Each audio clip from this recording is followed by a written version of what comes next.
আসসালামু আলাইকুম প্রিয় দেশবাসী। তো আমি এই মুহূর্তে আছি শ্যামলীতে একটা তেল পাম্পে। আমি আমার বাইকে তেল নেওয়ার জন্য। তো আসলে তেল ঠিকমতো পাওয়া যাচ্ছে না এটা সবাই আমরা জানি। বাট কিছু কিছু বাইকাররা আছে তেল পাম্পের থেকে নিয়ে বাসায় মজুত করে রেখে 200 টাকা করে লিটার বিক্রি করতেছে। এইরকম অনেক আমার কাছে রেকর্ড আছে। ভাই আসসালামু আলাইকুম, কেমন আছেন? ওয়ালাইকুম আসসালাম। ভাই আপনি যে একজন নিজে বাইকার, ভাইয়ের নাম কি? মোহাম্মদ মামুনুর রশিদ। মামুন রশিদ। আপনি তেল ঠিকমতো পাচ্ছেন পাম্পে?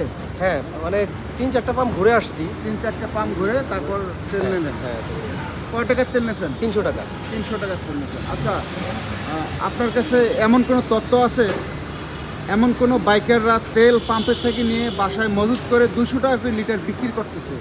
আসলে ভাই এটা এক্সাক্ট বলা মুশকিল, তবে এই ক্রাইসিসের কারণে হয়তো এই ধরনের সমস্যা হতে পারে। এই ধরনের অ্যাভেল লোকজন আছে, তেল পাম্পের থেকে নিয়ে এই পাম্প থেকে ওই পাম্পে নিচ্ছে, আবার ওই পাম্পে ঘুরে আবার তেল নিচ্ছে। হ্যাঁ, নিয়ে বাসায় মজুত করে রেখে 200 টাকা লিটার বিক্রি করতেছে। আচ্ছা, এটা কি ঠিক হচ্ছে? না না, এটা দেশের আসলে ভোগান্তি একটা, মানে যারা বাইকার তাদের জন্য ভোগান্তি। আমরা যারা বাইক নিয়ে বাড়ি যাবো তাদের জন্য একটা সমস্যা। সামনে একটা ঈদ আসছে, ঈদ আসতেছে। হ্যাঁ। সবার বাইকে তেল লাগবে। তেল লাগবে। অনেকে গাড়ি নিয়ে যাবে না, অনেকে গাড়ি নিয়ে যাবে, অনেকে মোটরসাইকেলে যাবে, অনেকে বাসে যাবে। বাসে গেলে তো তেল লাগবে, তেল লাগবে। প্রাইভেটে গেলেও তেল লাগবে।